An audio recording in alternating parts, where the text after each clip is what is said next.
Bonjour. Bienvenue en territoire de la nation Huron-Wendat. On a allumé un feu il y a quelques minutes. Elisabeth va ajouter les cendres qui proviennent du feu sacré qui a été allumé lors du 5e forum en Ontario. Puis aussi, que ça continue.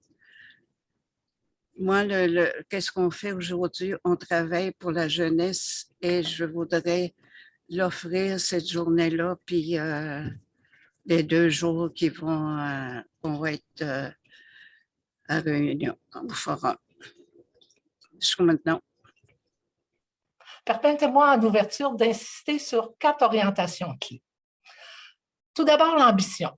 D'entrée de jeu, les représentants des organisations autochtones partenaires ont exigé que cet événement soit tourné vers l'action. Nous avons donc lancé un appel aux acteurs de l'enseignement supérieur. Il est attendu que chacune prenne des engagements fermes pour faire plus et mieux avec les premiers peuples. Pour marquer cette ambition, nos comités ont travaillé activement sur le thème du forum. Deuxième décision importante.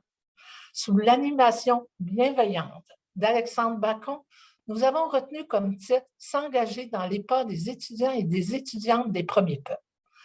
Ces quelques mots résument ici toute une vision, celle d'une université qui répond et qui s'adapte aux réalités et aux besoins des premiers peuples pour s'assurer de bien les accueillir et de les accompagner sur le chemin de la réussite. Un autre moment fort de notre démarche a été de découvrir l'œuvre proposée par Eroma Awashish pour présenter le forum. Diplômée en arts visuels de l'Université du Québec à Chicoutimi, cette artiste atikamekw explique ainsi la symbolique, et je cite, « À chacun de nos pas, nous laissons une empreinte. Nous marchons dans les traces de nos ancêtres et traçons en même temps la voie pour les 7 prochaines générations. Marcher vers l'avenir, c'est faire émerger des choses. Au cours des 2 prochains jours, nous échangerons sur des actions qui seront mises en œuvre dans l'année à venir. Je nous souhaite d'apprendre et de nous inspirer les uns des autres à l'image d'un cercle de partage afin de contribuer tous et toutes aux prochains pas qui transformeront nos universités. » Un forum qui nous permettra de débattre, de réfléchir ensemble sur les meilleures avenues à emprunter pour que l'enseignement supérieur soit un acteur clé de la réconciliation. Car il reste énormément de chemin à parcourir pour enrayer la discrimination et le racisme dans notre société, de même que pour réparer les injustices vécues par les premiers peuples. Nous devons prendre le temps nécessaire pour que des blessures qui sont encore vives puissent guérir. Les institutions d'enseignement et les organismes autochtones ont travaillé main dans la main pour organiser ce grand rassemblement, mais surtout pour continuer le chemin ensemble. Car ce forum, ce n'est pas une fin en soi, ce n'est qu'un des nombreux pas à faire vers la réussite des étudiantes et étudiants des premiers peuples. Students and really look forward as a nation to the future that they will lead us into. We have such faith and such optimism for them. So this work is very important from that perspective to us. This forum here really speaks about something that's very central to the work of the Cree School Board, and that is taking a student-centered approach. And for us, this means understanding our students from where they are at every stage in their education journey, from child to adult. And in terms of reconciliation, this, of course, means understanding the intergenerational trauma and systemic barriers that our students might face when they go out into the education system outside of our communities. But even more than that, it means creating an education system that recognizes the power and the value of students' Indigenous identity and helps them to explore and to grow in who they are as Iuch and who they are as Cree people. Valuing and reinforcing our students' culture and identity, language, family, and community ties is really key to their success. And in fact, it's key to the success of our communities as a whole. We know, all of us here, that we have to move forward into the future in strength, and we have to move forward into the future in self-empowerment. if I look at the students that I work with, the people that I work with, Inuit are very different from the First Nations because we're very isolated. We have 14 communities, we're very isolated. If I speak about truth, there's a lot of truth to some horrible things that has happened to our people and some very wonderful things that has happened as well. And when I hear or work and look at students from kindergarten to post-secondary education, I try to understand or see how we could reconcile the children of the survivors of residential schools, of many traumas that has happened to the Inuit in our region. We have to re-educate people that are governing our region over and over again, many, many times over, to reconcile what has happened to our people.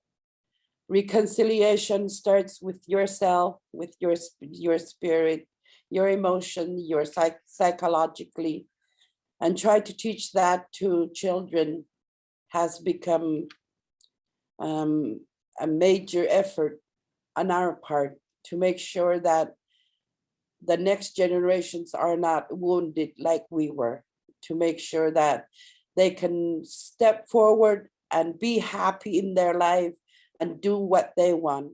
Nous avons une charge importante, indépendamment des responsabilités que nous avons comme individus, comme société.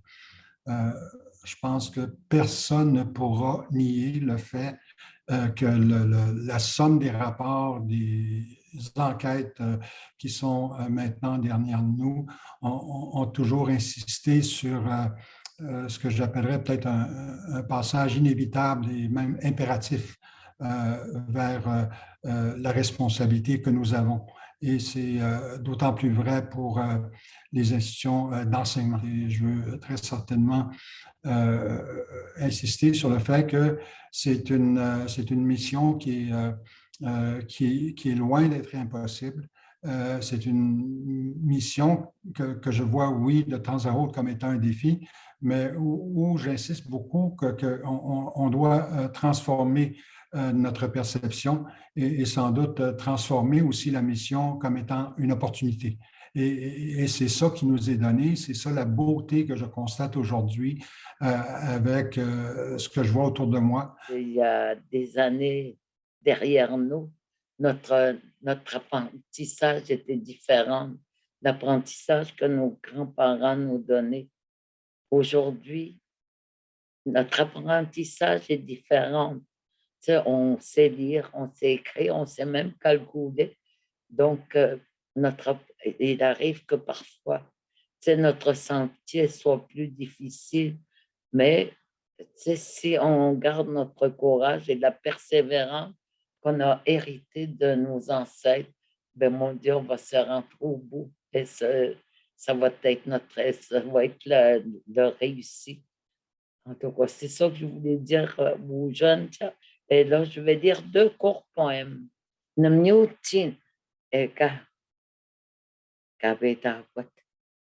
China kabegwatain enmo. China eka queste kaimi. Tatsenten kasnoche kwanisi wemukwat. Abuchita patmanta baby moi. Echakestet junto gachapanhat. Janani pung jahano twab mokwat. Namyuchi chachakosh.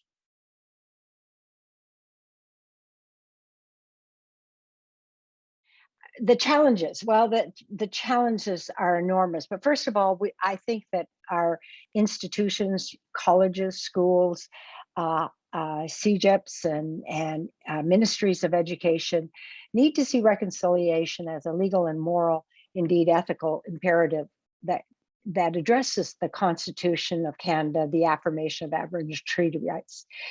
It must see its reconciliation as a historical imperative, a social imperative, an economic imperative, and an ethical one.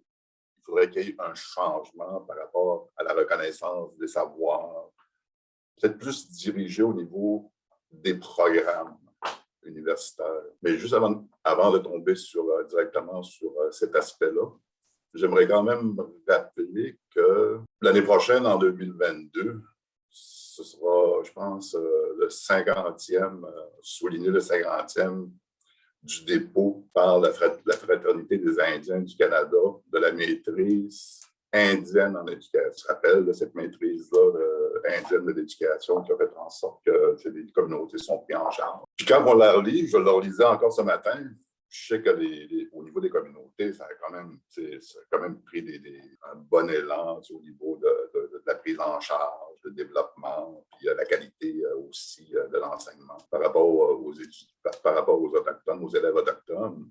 Mais là où un petit peu il y a un petit manque quand tu relis ça, c'est qu'au niveau du postsecondaire, c'est encore nébuleux. Je te dirais au niveau de l'implication par rapport aux demandes qui ont été faites à l'époque. J'ai écouté Dr Baptiste relater aussi la commission royale, on pourrait relater tous les appels à l'action des commissions d'enquête et tout ça, qui vont vraiment vers cette direction-là, de vraiment se réconcilier, mais aussi d'intégrer les savoirs autochtones dans les établissements postsecondaires. Mais moi, je dirais que je ne viserais pas nécessairement juste le postsecondaire, mais de tous les établissements scolaires, que ce soit au primaire, au secondaire, au collégial et universitaire.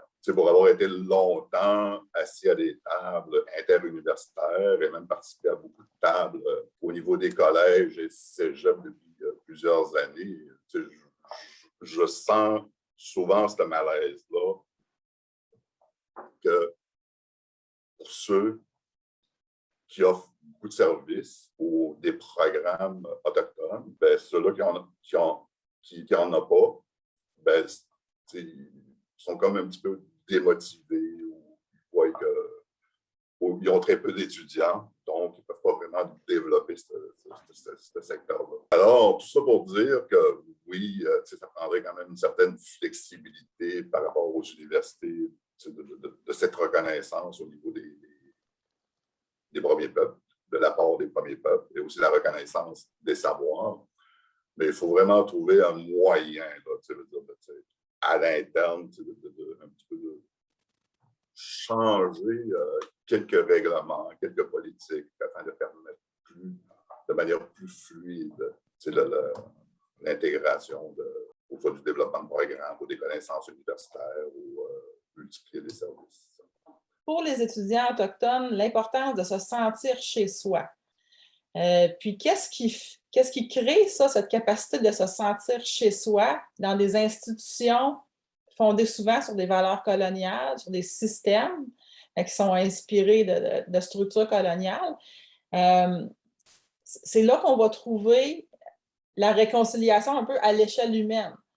Donc, c'est souvent ce qui fait la différence dans des programmes qui ont des grands succès auprès des personnes autochtones, c'est l'environnement éducatif. Ce n'est pas seulement la capacité d'entrer dans le programme, l'adaptation du contenu, c'est aussi dans l'approche puis dans le dialogue que ça permet d'ouvrir. Déjà, la réconciliation, pour nous, la colère est arrivée après, pas avant. Et là, la colère, aujourd'hui, on est en train de la guérir. Et la guérir, c'est quand j'entends des gens qui vont nous dire « Ah, vous n'avez pas d'espoir, j'ai de la peine pour vous, j'écoute les jeunes. » On dirait qu'il n'y a pas d'espoir. Oui, il y en a, c'est juste que des fois, le système est tellement carré ou rigide qui fait qu'on se perd dans un système, qui fait qu'on n'est pas bien dans un système. Mais la majorité va décider. Alors, tous ceux et celles au fil des 50 dernières années, que ce soit une Québécoise, un Québécois ou quelqu'un qui a choisi le territoire ici, qui a accepté d'ouvrir son esprit, son âme, d'accepter de ne pas imposer puis de dire « Je peux-tu faire un petit bout de chemin avec toi? » Bien, je vous dis merci.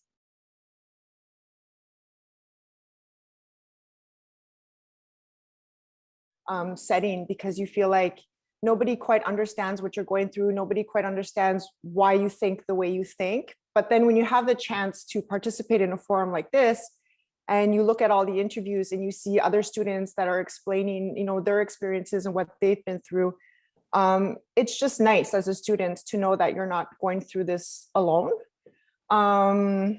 So I think that's what I liked the most about the experience and the capsules. La place des Premières Nations dans le réseau d'enseignement, là, de façon générale, est une facette seulement de l'expérience. Donc, d'avoir cette diversité-là, parce que c'est pas vrai qu'on représente l'opinion des Premières Nations ou des Autochtones. On présente des opinions, tout le monde ensemble, et il y a une diversité, il y a une multitude qui est très riche qu'on a pu avoir avec les capsules. Moi, ça m'a fait franchement du bien et ça m'a même aidé à redéfinir qu'est-ce qu'était ma vision de la réconciliation en ayant pu avoir cette discussion-là. En fait, discussion, réflexion, puis tout ce qui a pu venir par après. Puis ce matin, en fait, probablement que si je prends autant maintenant et autant dans 90 minutes, ça va avoir encore un peu évolué probablement. Fait que c'est cette richesse-là, je pense, qui est l'impact.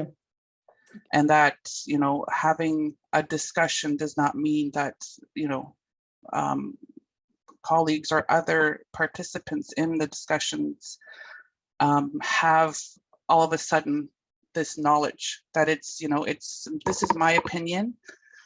This is my perspective as an Escapee person. There are 11 other nations here, 55 other communities. So there's differences in each of our experiences.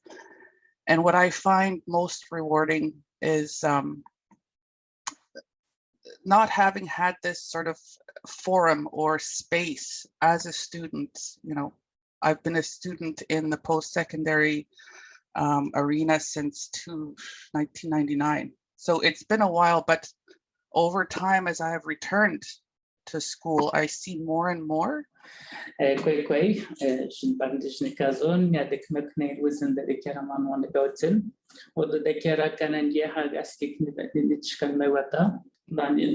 À l'avenir, en fait. Puis, mais je crois qu'il y a quand même quelque chose de positif. Puis, même cette idée, il y avait beaucoup de monde qui me disait « j'ai vu la capsule, c'est vraiment le fun, on a hâte d'assister au forum. » Puis, c'est riche pour les étudiants eux-mêmes, mais pour les institutions aussi. Parce que souvent, on parle, par exemple, des recommandations, des appels à l'action, des commissions d'enquête. On dit souvent, toutes les solutions sont là. Il faut juste les mettre en œuvre. Je pense que nos entrevues, nos capsules, ils donnent le même message. Des solutions, il y en a. Chacun d'entre nous, les ambassadeurs, on en a mis des solutions sur la table. On a donné des idées concrètes pour changer, transformer le monde de l'éducation. Donc, il me semble que c'est très riche de voir ça, que ça soit mis en commun.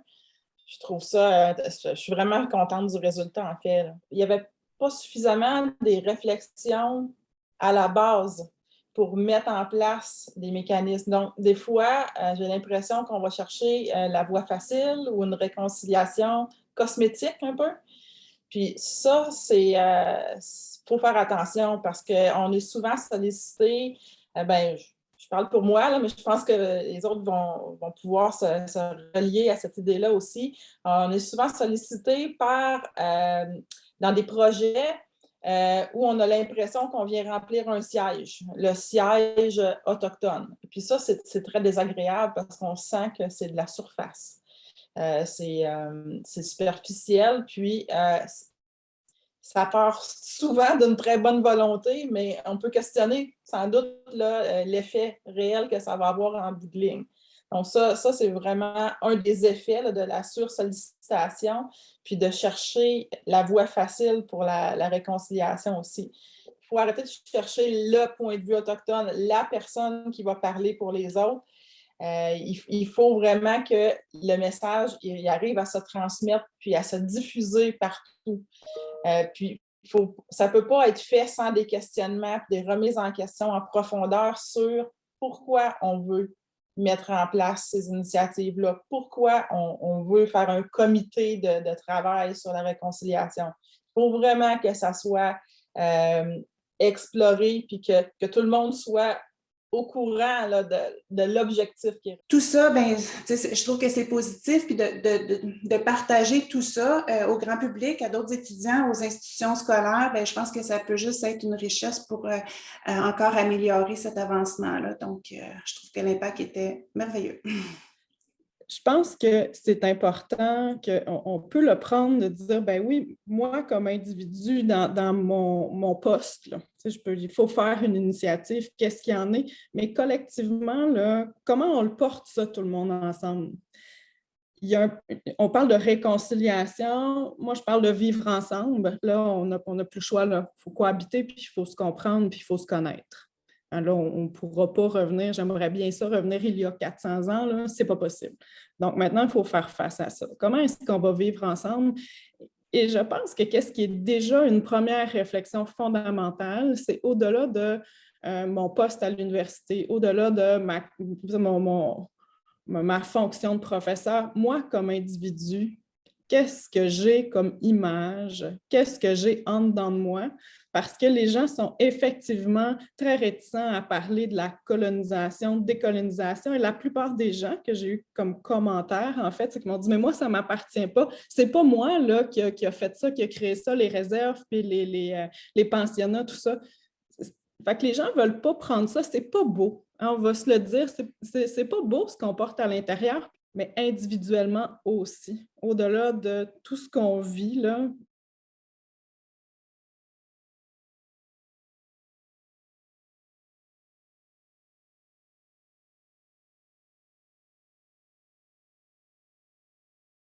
Et puis, on souhaite aussi, à travers ça, remplir notre rôle de citoyen comme université. Donc, mieux accompagner nos étudiants et étudiantes autochtones, mieux sensibiliser l'ensemble de notre communauté, puis notre communauté qui va œuvrer non seulement à l'université, mais on l'espère, qui, à travers cette familiarisation-là accrue avec les langues autochtones, le fait à tout le moins de les voir ou de les entendre une fois de temps en temps, vont être de meilleurs citoyens. Puis, dans le fond, on espère que ça va contribuer. C'est une petite pierre parmi d'autres, mais pour contribuer à ce grand objectif-là. Voilà. Donc, le Cercle cherche à mettre en lumière le rôle historique et contemporain de la profession du travail social dans l'oppression des premiers peuples, afin de ne plus commettre ces exactions.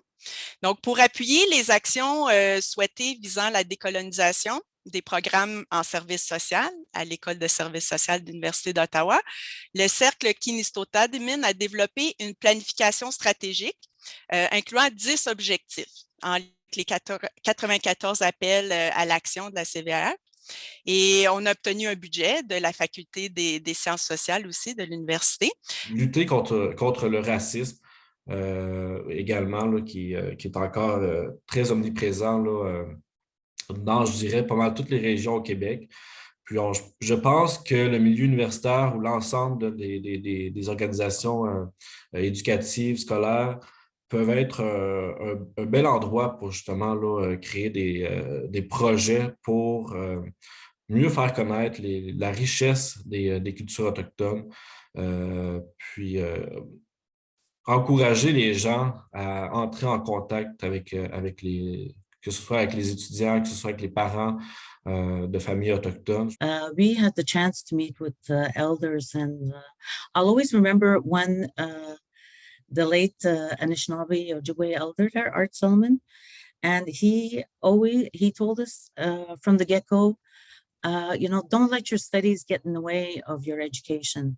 So that's something that really resonated with me, and I always brought it with me along when I was a student way back in the day, a long time ago. So he also said, it's been a long, hard story, but we're not complaining about the past. We're going to identify it. We're going to take hold of the present and make the future what we want it to be, because we are the final teachers in this sacred land. And all we have to do is teach our sisters and brothers how to live harmoniously as human beings. So I think that also that really is important always to remind people how precious our Indigenous knowledge is and that it should be valued. And because right now, it's not the case, people value much more the Western knowledge. So, we like to take, I do personally like to take a human rights-based approach and, offer a human rights training to Indigenous peoples too. So this year I did organize a roundtable in respect to the United Nations Declaration on the Rights of Indigenous Peoples. So that was, I thought, a good way to start the Indigenous Awareness Weeks this year. And it's important always to have that culturally appropriate and holistic support available for students. So at McGill University's First Peoples House, we have a Elders in Residence program, and that is really helpful to the students. So this year, McGill University's 10th annual powwow is currently underway, like I mentioned, and we're highlighting Indigenous elders, knowledge keepers, artists, academics, and students.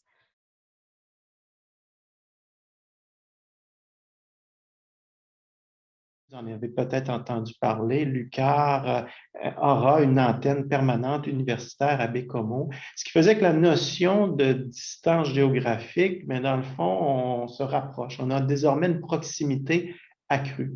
Et la naissance de cette antenne-là s'est faite en partenariat déjà avec le Cégep de Baie-Comeau, qui est un partenaire de premier plan, et les élus. Et l'engagement, ce que je vous présenterai tout à l'heure, ce qu'il faut bien comprendre, c'est que finalement, ce sera un engagement aussi avec des partenaires du milieu. Je l'ai inscrit en majuscule ici, avec ces communautés.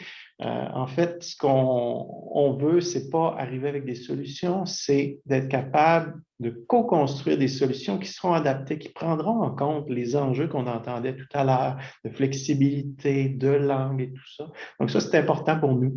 Donc, à l'Université Laval, on peut dire qu'on débute là, ce qui va sûrement être un assez long portage, là, mais de façon très, très connectée avec cette initiative qui est déjà portée par les leaders autochtones du mouvement Gardiens de territoire.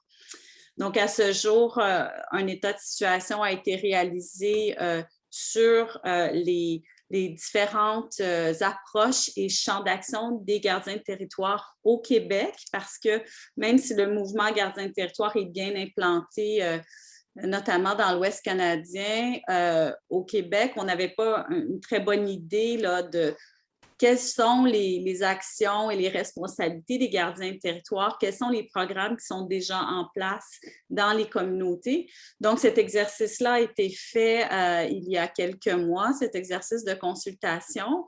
Et à partir de cette évaluation des besoins, l'Université Laval est davantage en mesure d'identifier quel apport elle pourrait avoir à ce mouvement-là qui est déjà en marche. Notre engagement met en valeur l'importance d'ouvrir des places réservées pour les étudiants dans des programmes qui sont difficilement accessibles là, en temps normal, puis lutter contre ces barrières-là à l'accès. Donc, ultimement, dans l'objectif d'avoir plus de professionnels autochtones qui aient accès à des programmes qui sont normalement là, difficilement accessibles. Là, et aussi mieux reconnaître leur expérience, leur savoir pour pouvoir intégrer ces programmes-là. Mais aussi comment le simple fait d'ouvrir des places, c'est pas suffisant parce qu'il va rester quand même des barrières. Donc, même si on ouvre des places pour des étudiants, quand les étudiants intègrent le programme, ils peuvent vivre d'autres difficultés, d'autres enjeux dans l'intérieur de l'université. Donc, ça peut être au niveau du contenu des cours, ça peut être le type d'évaluation, le milieu en tant que tel, comme le milieu de la ville de Montréal, c'est une très grande ville, ça peut être très éloigné des communautés, ça peut être le soutien financier, le soutien en général, les services. Donc, pour que ça fonctionne, il faut que la démarche fasse partie d'un tout. Il faut que les milieux soient accueillants et sécuritaires pour les Premières Nations. Il faut que, dans le fond, les actions soient cohérentes à plusieurs niveaux. Qu'est-ce que le Extended Role for Nursing? Ici, les infirmières qui travaillent dans le territoire Iuchi, c'est le territoire CRI, ils ont un rôle, ils ont assumé un rôle professionnel qu'on appelle rôle élargi. Ces gens-là, nous, c'est le milieu plus médical, vous l'avez entendu. Alors maintenant, j'ai été mandaté pour essayer d'aller dans un appel à l'action. Alors, tous les universités qui sont intéressées sont invitées à communiquer avec moi.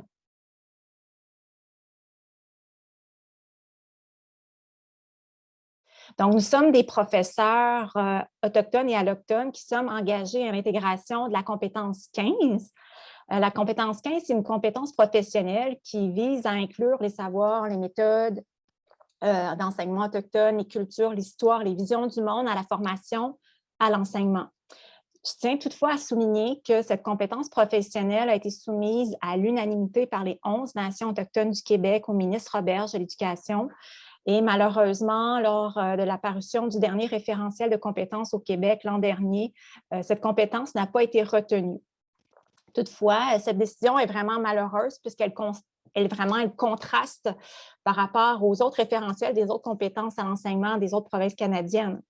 Malgré tout, nous nous sommes engagés à inclure un cours sur l'éducation autochtone dans la formation à l'enseignement dans nos universités respectives.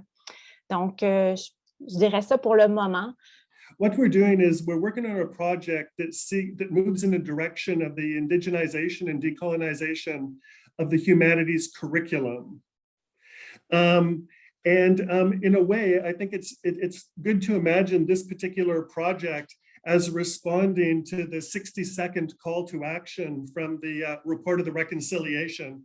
That one calls for making age-appropriate curriculum on residential schools, treaties, and Aboriginal people's history and contributions to Canada a mandatory part of education. And I just wanted to emphasize the word mandatory.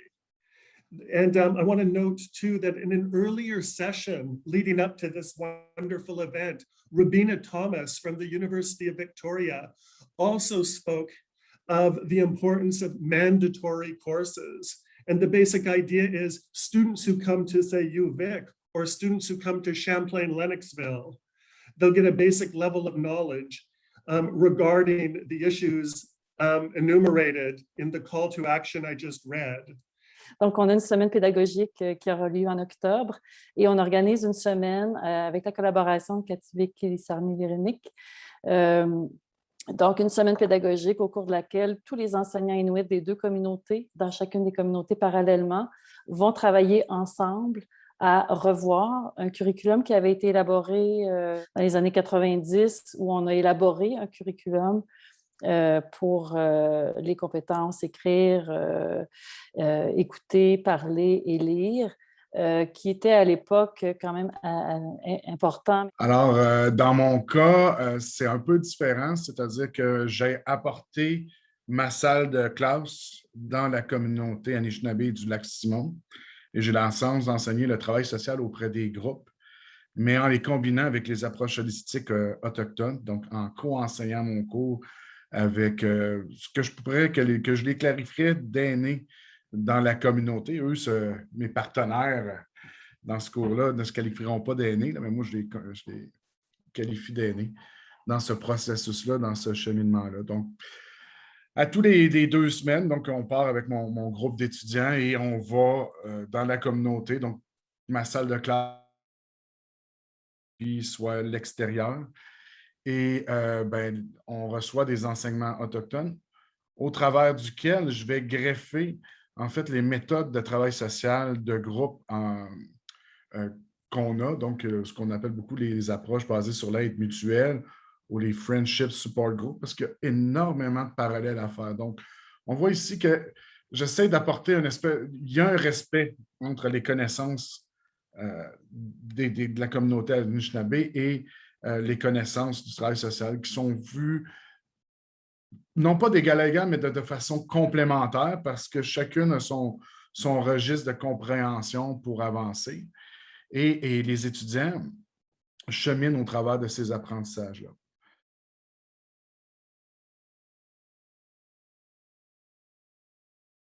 Donc, je vous présente un peu les engagements actuels qu'on a envers nos professeurs et étudiants autochtones. Bon, depuis plusieurs années, on contribue aux mini-écoles de la santé de l'Université de Montréal. Donc, les mini-écoles, c'est une initiative du Dr Stanley Volant. Et en 2013, ma collègue Monique, qui est avec moi sur le comité, a proposé au Dr Volant d'ajouter un volet documentaire aux mini-écoles. Donc, qu'un bibliothécaire, qu'un technicien en documentation de la direction des bibliothèques accompagne les étudiants en santé dans les communautés et agisse un peu comme médiateur du livre en amenant des livres pour enfants sur les métiers de la santé, sur les sciences, etc. Et puis, ce sont des ouvrages qui sont choisis avec la communauté et les bibliothécaires. Donc, on les présente, on est là durant la journée en communauté, puis à la suite de ça, on fait don de ces ouvrages-là à la bibliothèque scolaire de la communauté. Donc, ça nous a amené à proposer le projet de portail qu'on vous présente aujourd'hui, qui, en plus de la propédeutique, va nous permettre de mettre en place une communauté d'apprentissage, mais aussi d'appui à l'apprentissage des, là, je ne dirais pas étudiants, je veux dire autochtones, parce qu'on veut inclure aussi ceux qui ne sont pas encore étudiants, mais qui jonglent avec l'idée d'étudier, puis qui voudraient essayer de voir un peu de quoi ça a l'air des études universitaires, qu'est-ce que ça impose, comment je peux me préparer à ça. Donc, une communauté d'apprentissage, d'appui à l'apprentissage où l'entraide entre les étudiants serait favorisée, où les plus avancés dans leur parcours pourraient aider les moins avancés, mais l'entraide peut être aussi dans le sens inverse, donc des étudiants qui posent des questions, qui amènent des réflexions qui peuvent faire avancer des étudiants qui sont plus avancés dans leur parcours. On est en train de mettre sur pied un outil de priorisation des besoins pédagogiques qui va être disponible en continu, en direct de l'environnement du portail, puis qui va fonctionner sur la base des recommandations de la communauté, c'est-à-dire qu'un participant au portail va pouvoir proposer un besoin pédagogique qu'il a et les collègues participants vont pouvoir aller voter pour ce besoin pédagogique-là. Ça va faire en sorte que ça va prioriser nos développements pour les prochains modules ou activités qu'on pourrait mettre en place dans la propédeutique. Donc, en collaboration avec le gouvernement du Québec, on a réfléchi à voir comment on pourrait offrir, au début, ça commençait comme ça, là, des centres d'hébergement pour étudiants. C'est comme ça que ça s'appelait au début. C'était une mesure. Donc, mais rapidement, en travaillant avec les étudiants, bien sûr, hein, je dis toujours qu'on peut réfléchir à Québec, on peut réfléchir à Montréal, mais les deux lieux qui ont été sélectionnés, c'était Sept-Îles et Trois-Rivières.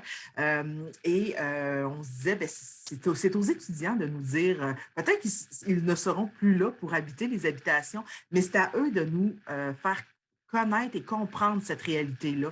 Donc, ce n'est pas à nous de venir imposer ce qu'on pense et quoi que ce soit. Et ça, même si la plupart de mon équipe est Première Nation. Donc, on voulait vraiment que ça parte de la base. Et ça, je crois que c'est un élément clé.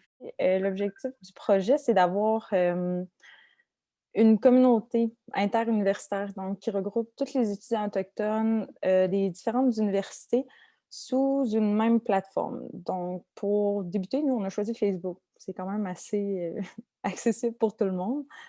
On a fait un groupe Facebook.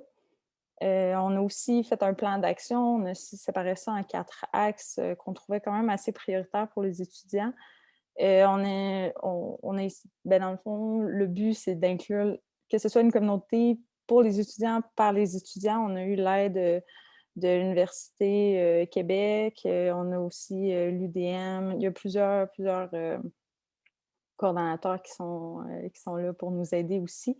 L'objectif, comme on a vu dans la capsule, étant moi-même étudiante autochtone, la solitude, elle vient assez rapidement. Quand on quitte notre communauté, on arrive dans un nouveau milieu, dans une nouvelle ville, souvent.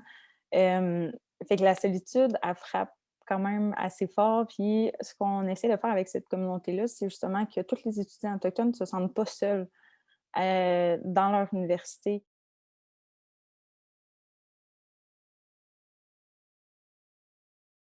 And so the discussion took place over the course of 2 days, and how do we increase participation and inclusion of Indigenous communities, their knowledge in the research projects which exist or which are coming to the territory. But before they go to the territory, there is a research guideline that was developed by the First Peoples Working Group. And this is helpful to assist researchers and academia in an ethical approach to working with First Nation and Inuit communities. And to go back on that research guideline, it stemmed from a forum that we held back in 2017. It's a conference that we organized in collaboration with the Université du Québec en Abitibi-Témiscamingue. We had representation from the Innu, the Inuit, the Niskapi, the Cree, Anishinaabe, Atikamekw. All nations have participated in the event that together, this is what they developed. So it was a guide for good practice of scientific research north of the 49th parallel. Now, evidently, the document is meant to evolve or be adapted to match the reality and needs of a host community or nation or people, because it changes. We're an ever-changing society. Our realities change, and some of it doesn't. Some of it is just the way we are, and this is how it is. But some practices may be adapted to reflect each nation. Depuis 2009, comme agente de recherche, je travaille à l'URVDEMA, donc Unité de recherche, formation, développement et éducation en milieu autochtone. Et l'idée de cette recherche historique-là que j'ai menée vient donc des communautés. Je travaille dans les écoles avec des collègues inuits qui disaient on voudrait mieux connaître l'histoire de notre éducation. On n'est pas passé par les pensionnats. On a complètement autre chose. Et les deux communautés avec lesquelles je travaille ont la formation des maîtres avec l'U4 plutôt qu'avec McGill. Mon projet s'appelle Partage de savoir au sein des communautés inuites et j'espère que c'est le premier de plusieurs. L'idée étant de prendre la thèse et d'en faire quelque chose d'utile et compréhensible pour les membres des communautés. Donc, on parle d'une traduction en inuktitut, de la création donc de fascicules ou de matériel pédagogique dans les écoles. Avec eux, on est allé chercher du financement de plan Nord. Et donc, le projet est bien parti là, pour la suite et j'ai bien hâte de voir les résultats. Cette UMR se situe carrément au carrefour des savoirs scientifiques et des savoirs autochtones. C'est sans doute là la première distinction, particularité de cette UMR. Il ne s'agit pas d'ajouter les savoirs autochtones aux savoirs scientifiques. Il s'agit de créer des socles, des ancrages forts dès le début, où les savoirs scientifiques et les savoirs autochtones peuvent se rejoindre, peuvent créer ensemble de nouvelles connaissances qui reflèteront la visée de justice sociale, de reconnaissance des peuples autochtones, de leurs héritages et surtout de leur participation au patrimoine culturel de l'humanité. La création d'une structure institutionnelle de recherche portant sur l'autochtonisation de l'enseignement supérieur à la hauteur de 1,5 million sur les 5 prochaines années. Donc, ça vient nous donner un levier là, vraiment intéressant afin de justement créer cette structure-là de recherche.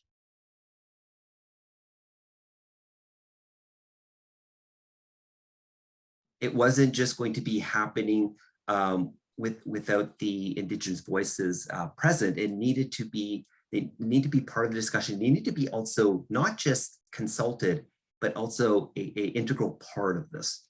So that was what came about. So to provide a little bit of a context, in early 2017, the University of Toronto put out a response to the Truth and Reconciliation's final report. Et l'engagement que je vais vous présenter, c'est un engagement collectif de mes collègues recteurs, rectrices, directeurs, directrices générales des 10 établissements du réseau de l'UQ, ainsi que bien entendu de l'Université du Québec. La force du travail collectif peut nous aider à avancer plus loin et à avancer aussi plus rapidement. C'est pour que cette vision d'université accessible, accueillante, sécuritaire et menant à la réussite devienne réalité que nous avons cerné et retenu 4 leviers pour soutenir le changement dans le réseau de l'Université du Québec en faveur des réalités des premiers peuples. Et je vous les résume. Le premier levier concerne, bien entendu, la sensibilisation de nos communautés. Plusieurs l'ont répété, il s'agit vraiment d'un préalable. Les Allochtones connaissent très peu l'histoire et la culture, et je souligne ici la culture parce qu'on nous l'a rappelé à plusieurs reprises des nations autochtones. Aussi, nous inciterons encore plus dans le réseau les gestionnaires, le personnel enseignant, le personnel de soutien, les étudiants allochtones à participer à des activités de formation pour que tous connaissent mieux les réalités historiques et contemporaines des premiers peuples. On comprend qu'il s'agit d'un premier pas. Pour aller plus loin, encore plus loin, un autre engagement concerne les cours et les programmes, le cœur de notre mission universitaire. Plusieurs ont souligné comment l'université est à un bout du continuum du parcours en éducation. Mais on peut aussi le voir comme étant un point de départ. Si on considère que les personnes qui enseigneront au primaire et au secondaire se formeront d'abord dans les universités.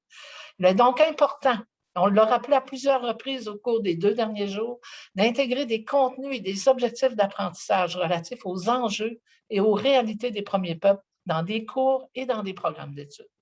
C'est certain que ces changements soulèvent des discussions importantes dans les équipes de direction ou encore dans les équipes professorales. Mais l'engagement qu'on prend, c'est qu'on va tous ensemble soutenir ce travail exigeant. Le troisième levier concerne nos capacités internes. Le fait d'avoir des personnes autochtones qui travaillent à tous les niveaux de nos universités, ça fait vraiment la différence. On l'a vu, l'exemple de Kiuna présenté mardi a bien montré ce besoin pour une équipe solide, qui soit pérenne pour développer des expertises des services adaptés. On en retrouve de plus en plus dans nos universités depuis quelques années, que ce soit en conseil stratégique, en accompagnement pédagogique ou encore en soutien aux services aux étudiants. On souhaite continuer sur cette voie. Mais là, j'ai un petit message du commandité, si je peux dire. Bien entendu, on veut continuer sur cette voie, mais si les gouvernements nous allouent des ressources supplémentaires, on va pouvoir évidemment aller plus loin encore. Et je dirais que c'est ce que souhaite l'ensemble des établissements. Enfin, le quatrième levier, ça touche nos capacités d'apprendre collectivement en faisant circuler des expériences. Dans le réseau de l'Université du Québec, c'est une façon de travailler qu'on met de l'avant depuis toujours. Il s'agit encore une fois d'une vraie expertise qui demande des ressources. On a développé des mécanismes pour animer des espaces d'échange et de partage entre les établissements. Sur les enjeux autochtones particulièrement, on a actuellement la table de travail sur les réalités autochtones de l'Université du Québec, qui a d'ailleurs contribué à l'identification des 4 leviers d'action que je vous décris aujourd'hui. On a aussi une communauté de pratique des professionnels en soutien des services aux étudiants, qui, par exemple, tout dernièrement, on en a parlé un peu ce matin, pas de l'exemple, mais du besoin, qui a tout dernièrement lancé un réseau rassemblant des étudiants autochtones provenant de 11 universités au Québec. Si je résume, les 4 leviers concernent 1, la sensibilisation, 2, le personnel, les programmes de formation et les capacités collectives. Ce sont des leviers qui sont transversaux, complémentaires. Ils sont définis aussi de façon assez large pour que chaque université puisse les mettre en œuvre à leur façon, en lien avec leur réalité et les besoins des communautés, et bien entendu aussi selon les volontés et la créativité de leurs équipes. L'ensemble des établissements du réseau ne sont pas tous rendus au même endroit, mais on s'auto-inspire, on s'entre-inspire de ce qui se fait d'un endroit à un autre pour faire plus et mieux. Je vous remercie. Miigwech. Donc, je suis ici pour vous parler du sujet de la place des premiers peuples dans la gouvernance universitaire, mais particulièrement pour ce qui est de la recherche en milieu universitaire. Et puis, je suis aussi devant vous à titre de représentante du Centre d'études pour l'autonomie économique des premiers peuples et des Inuits. Et ce centre-là est à la base d'une initiative du premier ministre Bernard Landry et de moi-même, alors qu'on travaillait ensemble quand il était professeur en gestion internationale à l'UQAM. Donc, notre rêve à l'époque était de poursuivre la philosophie de Nation en Nation qui l'avait portée à la signature de la paix des Braves à l'époque avec le grand chef CRI, Ted Moses. Donc, ce qu'on fait aujourd'hui au centre, c'est d'offrir un espace d'échange, une plateforme de collaboration entre des organisations autochtones et le milieu scientifique. Donc, on travaille sur des sujets qui touchent à l'entrepreneuriat autochtone, à l'accompagnement entrepreneurial, au modèle alternatif de développement, puis à l'autonomie économique en général. Et en résumé, si je résume selon 3 points, revoir la position de supériorité des savoirs académiques sur les savoirs autochtones, partir des besoins identifiés par nos partenaires autochtones pour élaborer des projets de recherche et partager la gouvernance de nos structures universitaires par l'intégration de partenaires autochtones dans les décisions stratégiques qui les concernent. Et un plan d'action constitué de 8 objectifs et de 110 mesures. Alors évidemment, on se dit 110 mesures, mon Dieu, est-ce que c'est réaliste? Évidemment, il y en a déjà qui sont en cours, déjà plusieurs mesures ont été finalisées, mais on l'a mentionné, on a besoin d'un cap, on a besoin d'une direction, on a besoin de savoir qu'au niveau institutionnel, qu'on a des rectorats qui déposent, qui orientent vraiment l'ensemble des actions sur les années qui viennent dans cette direction, la prise en compte de la diversité et un rétablissement de relations harmonieuses avec les premiers peuples.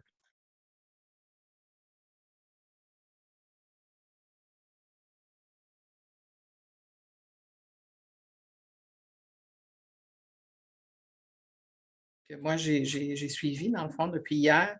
Il y a eu quand même plusieurs choses qui sont ressorties au niveau des formations, qui peut viser, par exemple, un département, un secteur d'une université, mais aussi, on peut voir peut-être d'autres initiatives aussi. C'est certain que la volonté doit être présente, puis c'est vraiment un facteur de réussite aussi. Aussi, d'autres réflexions que j'ai eues, surtout en lien avec tout ce qui touche la formation ou la sensibilisation du personnel. C'est d'ailleurs un questionnement que j'ai depuis un certain temps aussi, c'est comment on peut faire pour évaluer le niveau de compétences culturelles du personnel universitaire. Quand on dit part avec et pour faire de la recherche, c'est dès le départ en insérant la perspective autochtone, donc dans la pensée, dans les enjeux, dans la définition des enjeux, dans la réalisation, dans la méthodologie, et aussi garder certaines valeurs qui doivent être véhiculées, c'est-à-dire on a parlé beaucoup d'avoir la transparence, la collaboration, équité, égalité, donc toujours, et dès le début de l'initiation de la recherche, donc prendre en compte les sensibilités, mais faire participer à tous les niveaux, autant au niveau de la gouvernance que de la réalisation de la recherche. Alors, en gros, je pense que ça résume assez rapidement, de façon magistrale, donc les propos qui ont eu lieu dans les 2 ateliers où j'ai eu le bonheur de participer. Alors, s'engager dans les pas des étudiants des premiers peuples, c'est être à l'écoute. Être à l'écoute des paroles, mais aussi des silences. C'est apprendre la vérité et comprendre notre histoire comme Première Nation, comme premier peuple. C'est sortir des murs et se mettre en marche à nos côtés pour découvrir notre richesse, nos territoires, nos langues, nos traditions, nos cultures. C'est tisser des liens et créer une relation d'égal à égal. C'est cheminer ensemble parce que nous sommes toutes et tous porteurs de la réconciliation. Elle ne peut pas et ne doit pas être portée seulement par les premiers peuples. Ça a été dit par tous les participants des Premières Nations.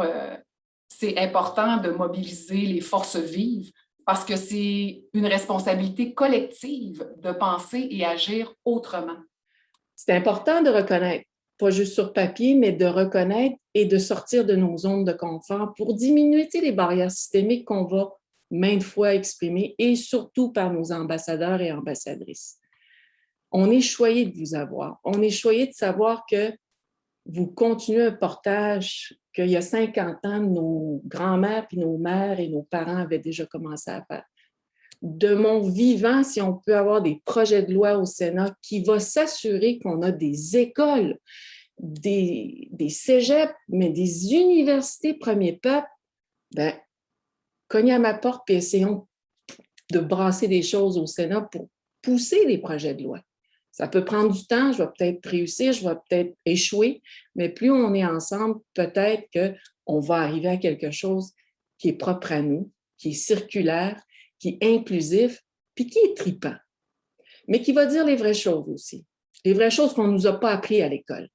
Les vraies choses pour qu'on ait les épaules droites, pour qu'on soit fiers d'être Inuit, qu'on soit fiers d'être premier peuple. Il y a des gens qui ont passé avant nous et je veux dire merci à tous ceux et celles qui ont passé avant nous. Mais j'espère que vous et moi, comme bien des gens, les générations qui s'en viennent sont là. Sont là. Puis il faut s'assurer que quand on voit sur Facebook, puis je vais terminer avec ça, des célébrations Facebook Live de jeunes enfants qui terminent un CPE, ça, c'est célébrer un cycle. Et j'espère que tout comme toi, de mon vivant, je vais pouvoir voir un établissement d'enseignement supérieur universitaire géré par des premiers peuples. Moi, je le souhaite ardemment.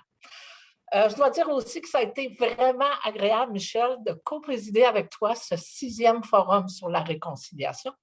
Mais on est déjà rendu à la fin de ce forum. Comme l'invitait le chef Picard et d'autres intervenants, je le répète, chacune de nous avons une responsabilité pour continuer à avancer ensemble pour rendre nos universités accessibles, accueillantes, sécuritaires et menant à la réussite. Restons donc tous et toutes engagés pour la suite. Restons aussi en contact.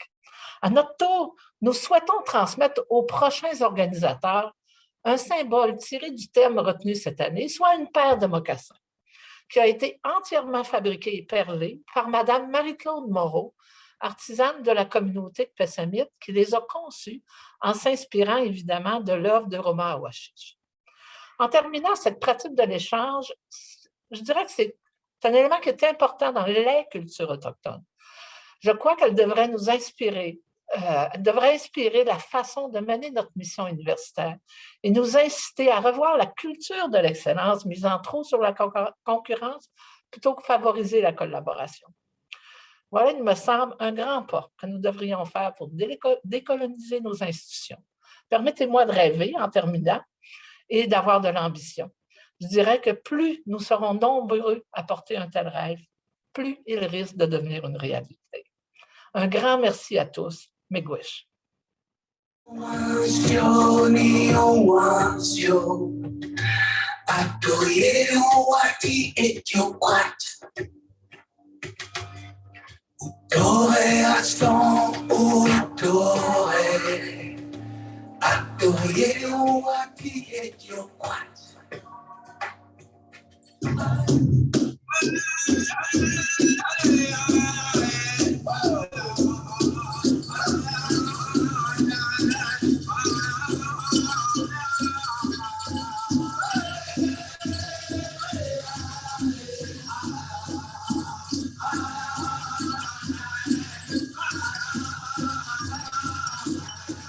Parce que nous sommes tous apprenants.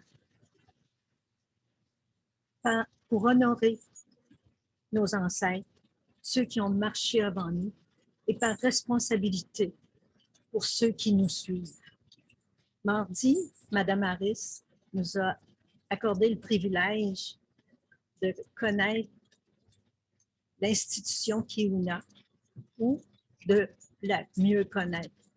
Par la suite, les représentants de Kiuna nous ont parlé avec beaucoup de passion de leur engagement, que ce soit dans le domaine psychologique ou culturel, et de même que leurs gradués.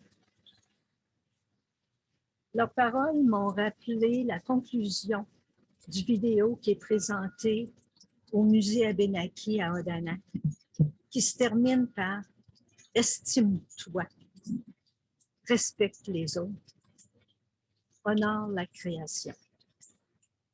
Marco Bacon, mercredi, nous disait que dans la Charte des droits, toute personne a droit à la reconnaissance.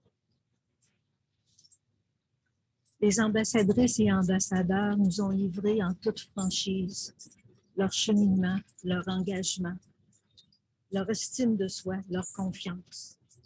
À nouveau, ça me rappelait « Estime-toi, respecte les autres, honore la création ».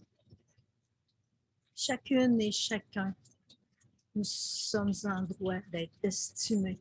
Chacune et chacun, nous sommes en droit d'être respectés. Honorer la création, c'est l'admirer, apprendre de ses enseignements, des organisateurs, des participants, de tous les collaborateurs.